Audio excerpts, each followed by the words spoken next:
ಇನ್ನು ಇವತ್ತು ಬಿಜೆಪಿಯಿಂದ ಎರಡನೇ ಪಟ್ಟಿ ಘೋಷಣೆ ಆಗುವಂತಹ ಎಲ್ಲಾ ಸಾಧ್ಯತೆ ಇದೆ. ಇಂದು ಸಂಜೆ ಒಳಗಾಗಿ ಬಿಜೆಪಿಯ ಎರಡನೇ ಲಿಸ್ಟ್ ಅನೌನ್ಸ್ ಆಗಬಹುದು. ಮೊದಲ ಪಟ್ಟಿಯಲ್ಲಿ 195 ಅಭ್ಯರ್ಥಿಗಳ ಹೆಸರನ್ನ ಬಿಜೆಪಿ ಹೈಕಮಾಂಡ್ ನಾಯಕರು ಘೋಷಿಸಿದ್ರು. ಇವತ್ತು ದಕ್ಷಿಣ ಭಾರತದ ಕ್ಷೇತ್ರಗಳ ಟಿಕೆಟ್ ಘೋಷಣೆಯಾಗುವ ನಿರೀಕ್ಷೆ ಇದೆ. ಎರಡನೇ ಪಟ್ಟಿಯಲ್ಲಿ ರಾಜ್ಯದ ಕ್ಷೇತ್ರಗಳ ಹೆಸರು ಘೋಷಣೆಯಾಗುತ್ತೆ. ರಾಜ್ಯದ 17ರಿಂದ 22 ಕ್ಷೇತ್ರಗಳ ಅಭ್ಯರ್ಥಿ ಘೋಷಣೆ ಆಗುವಂತ ಸಾಧ್ಯತೆ ಇದೆ. ಆದರೆ ತುಂಬಾನೇ ಕುತೂಹಲಕಾರಿ ಅಂಶ ಅಂತಂದ್ರೆ ಯಾರೆಲ್ಲ ಹೊಸಬರ ಹೆಸರನ್ನ ಅನೌನ್ಸ್ ಮಾಡುತ್ತೆ ಬಿಜೆಪಿ ಅಂತ. ಹಾಲಿ ಸಂಸದರು ಕೇಂದ್ರ ಸಚಿವರಿಗೆ ಕೋಕ್ ಕೊಡುವಂತಹ ಸಾಧ್ಯತೆ ಇದೆ. ಮೊನ್ನೆ ಸಿಇಸಿ ಮೀಟಿಂಗ್ ಆದ ನಂತರ ವಿಜೇಂದ್ರ ಅವರು ಕೂಡ ಸ್ಟೇಟ್ಮೆಂಟ್ ಕೊಟ್ಟರು. ಮಾಜಿ ಸಿಎಂ ಬಿಎಸ್ವೈ ಕೂಡ ಸ್ಟೇಟ್ಮೆಂಟ್ ಕೊಟ್ಟರು. 2 ದಿನಗಳ ಒಳಗಾಗಿ ಸೆಕೆಂಡ್ ಲಿಸ್ಟ್ ಅನೌನ್ಸ್ ಆಗುತ್ತೆ. ಅದರಲ್ಲಿ ಕರ್ನಾಟಕದ ಅಭ್ಯರ್ಥಿಗಳ ಹೆಸರು ಕೂಡ ಇರುತ್ತೆ ಅಂತ.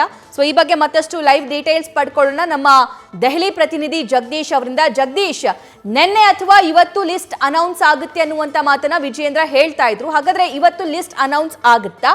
ಅದಕ್ಕೆ ಬಿಜೆಪಿ ಹೈಕಮಾಂಡ್ ಹೇಗೆಲ್ಲ ಪ್ರಿಪೇರ್ ಆಗಿದೆ? ಯಾರಿಗೆಲ್ಲ ಕೋಕ್ ಕೊಡಬಹುದು?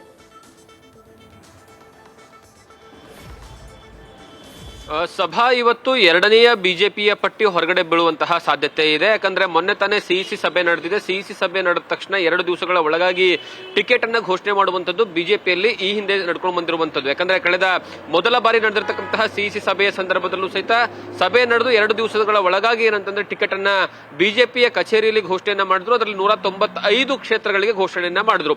ಈಗ ಎರಡನೆಯ ಪಟ್ಟಿಯಲ್ಲಿ ಇರುವಂತದ್ದು ದಕ್ಷಿಣ ಭಾರತದ ರಾಜ್ಯಗಳು, ಅದರಲ್ಲೂ ಪ್ರಮುಖವಾಗಿ ಕರ್ನಾಟಕದ ಪಾಲಿಗೆ ಬಹಳಷ್ಟು ಇಂಪಾರ್ಟೆಂಟ್ ವಿಚಾರ. ಯಾಕಂದ್ರೆ ಕರ್ನಾಟಕದ ವಿಚಾರವಾಗಲೂ ಸಹಿತ ಎರಡನೇ ಸಿಇಸಿ ಸಭೆಯಲ್ಲಿ ಚರ್ಚೆ ಆಗಿದೆ. ಅದರಲ್ಲಿ ಪ್ರಮುಖವಾಗಿ 22 ಕ್ಷೇತ್ರಗಳ ಬಗ್ಗೆ ಏನಂದ್ರೆ ಬಹುತೇಕ ಏನಂದ್ರೆ ಚರ್ಚೆ ಆಗಿದೆ. ಅದರಲ್ಲಿ 17ರಿಂದ 22 ಕ್ಷೇತ್ರಗಳ ಬಗ್ಗೆ ಇವತ್ತು ಬರುವಂತಹ ಪಟ್ಟಿಯಲ್ಲಿ ಹೆಸರು ಇರಲಿದ್ದಾವೆ ಅನ್ನುವಂತಹ ವಿಚಾರ ಗೊತ್ತಾಗ್ತಾ ಇದೆ.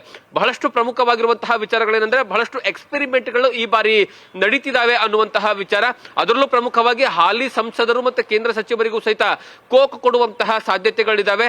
ಪ್ರಮುಖವಾಗಿ ಇರುವಂತಹ ಹೆಸರುಗಳೇನು ಯಾವ್ಯಾವು ಅಂತಂದ್ರೆ ಪ್ರತಾಪ್ ಸಿಂಹ ಅವರ ಹೆಸರು ಕೈ ಬಿಡಲಾಗುತ್ತೆ. ಅಲ್ಲಿ ಯದುವೀರ್ ಅವರ ಹೆಸರನ್ನ ಆಡ್ ಆನ್ ಮಾಡ್ಕೊಳ್ಳಲಾಗ್ತಾ ಇದೆ. ಹಾಗಾಗಿ ಕಳೆದ 3-4 ದಿವಸಗಳಿಂದ ನಿರಂತರವಾಗಿ, ಅದರಲ್ಲೂ ಸ್ಪೆಷಲಿ ಯಾವಾಗ ಸಭೆಯಲ್ಲಿ ಚರ್ಚೆ ಆಗಿದೆ ಅಂತ ಪ್ರತಾಪ್ ಸಿಂಹ ಅವರಿಗೆ ಗೊತ್ತಾಯ್ತು, ಅವರ ಹೆಸರನ್ನ ಕೋಕ್ ಕೊಡಲಾಗುತ್ತೆ ಅಂತ ಗೊತ್ತಾಯ್ತು, ಅವರ ಏನಂದ್ರೆ ಮಾತನಾಡುವ ದಾಟಿನೂ ಬದಲಾಯಿತು. ಮತ್ತೆ ನೇರವಾಗಿ ಅವರ ಏನಂದ್ರೆ ಟಿಕೆಟ್ ಸಿಗದೇ ಇದ್ರೆ ಯಾವ ರೀತಿ ಇರುತ್ತೆ ಅನ್ನುವಂತಹ ಪರಿಸ್ಥಿತಿನ ಸ್ವತಃ ಅವರೇ ಏನಂತಂದ್ರೆ ಬಹಿರಂಗವಾಗಿ ಹೇಳ್ಕೊಂಡಿರುವಂತದ್ದು ಸಹಿತ ಕಾಣಸಿಗ್ತಾ ಇತ್ತು. ಮತ್ತೆ ಅದ್ರ ಜೊತೆಗೆ ನಳಿನ್ ಕುಮಾರ್ ಕಟೀಲ್ ಅವರ ಹೆಸರನ್ನು ಸಹಿತ ಈ ಬಾರಿ ಏನಂದ್ರೆ ಕೋಕ್ ಕೊಡಲಾಗುತ್ತೆ. ಕಾರಣ ಏನು ಅಂದ್ರೆ ಆ ಕ್ಷೇತ್ರದಲ್ಲಿ ಏನಂದ್ರೆ ಬಹಳಷ್ಟು ಜನರು ಅವರಿಗೆ ವಿರೋಧವನ್ನು ವ್ಯಕ್ತಪಡಿಸ್ತಿರುವಂತದ್ದು, ಕಾರ್ಯಕರ್ತರು ವ್ಯಕ್ತಪಡಿಸ್ತಾ ಇರುವಂತದ್ದು. ಅಲ್ಲಿ ಬ್ರಿಜೇಶ್ ಚೌಟ ಅವರ ಹೆಸರು ಸಹಿತ ಕೇಳಿ ಬರುತ್ತೆ, ಅಲ್ಲಿ ಅವರ ಹೆಸರನ್ನ ಘೋಷಣೆ ಮಾಡಲಾಗುತ್ತೆ ಅನ್ನುವಂತಹ ವಿಚಾರ ಏನಂದ್ರೆ ಚರ್ಚೆ ಆಗ್ತಾ ಇದೆ. ಮತ್ತೆ ಅದರ ಜೊತೆಗೆ ಚಿತ್ರದುರ್ಗದಿಂದ ನಾರಾಯಣ ಸ್ವಾಮಿ ಅವರ ಹೆಸರು ಏನಂದ್ರೆ ಯಥಾವತ್ತಾಗಿ ಮುಂದುವರ್ಸ್ಕೊಂಡು ಹೋಗ್ತಾರೆ ಅನ್ನುವಂಥದ್ದು ಆಗ್ತದೆ. ಆದ್ರೆ ನಾರಾಯಣ ಸ್ವಾಮಿ ಅವರು ಅದಕ್ಕೆ ಯಾವುದೇ ಕಾರಣಕ್ಕೂ ಸಹಿತ ಒಪ್ತಾ ಇಲ್ಲ ಅನ್ನುವಂಥದ್ದು. ಯಾಕಂದ್ರೆ ಅದನ್ನ ಬಿಟ್ಟು ಆಪ್ಷನ್ಸ್ ಗಳು ಬಿಜೆಪಿಯಲ್ಲಿ ಇಲ್ಲ. ಮತ್ತೆ ಡಾಕ್ಟರ್ ಸುಧಾಕರ್ ಅವ್ರನ್ನ ಚಿಕ್ಕಬಳ್ಳಾಪುರದಿಂದ ಅಲ್ಲಿಂದ ಕಣಕ್ಕಿಳಿಸೋದಕ್ಕೆ ಪ್ಲಾನ್ ಅನ್ನ ಮಾಡ್ಕೊಂಡಿರುವಂತದ್ದು. ಈ ರೀತಿಯಾಗಿ ಬಹಳಷ್ಟು ಹೆಸರುಗಳು 10ರಿಂದ 12 ಅಂದ್ರೆ ಹಾಲಿ ಸಂಸದರನ್ನ ಮಾತ್ರ ಇಟ್ಕೊಂಡು ಮಿಕ್ಕಿರುವಂತರನ್ನ ಬದಲಾವಣೆ ಮಾಡುವಂತಹ ಸಾಧ್ಯತೆಗಳು ದಟ್ಟವಾಗಿ ಕಾಣಿಸ್ತಾ ಇರುವಂತದ್ದು. ರೈಟ್, ಥ್ಯಾಂಕ್ ಯು ಜಗದೀಶ್ ಡೀಟೇಲ್ಸ್ಗಾಗಿ. ನ್ಯೂಸ್ ಫಸ್ಟ್ ನಿರ್ಭೀತಿಯಿಂದ ನಿಮ್ಮ ಪರವಾಗಿ.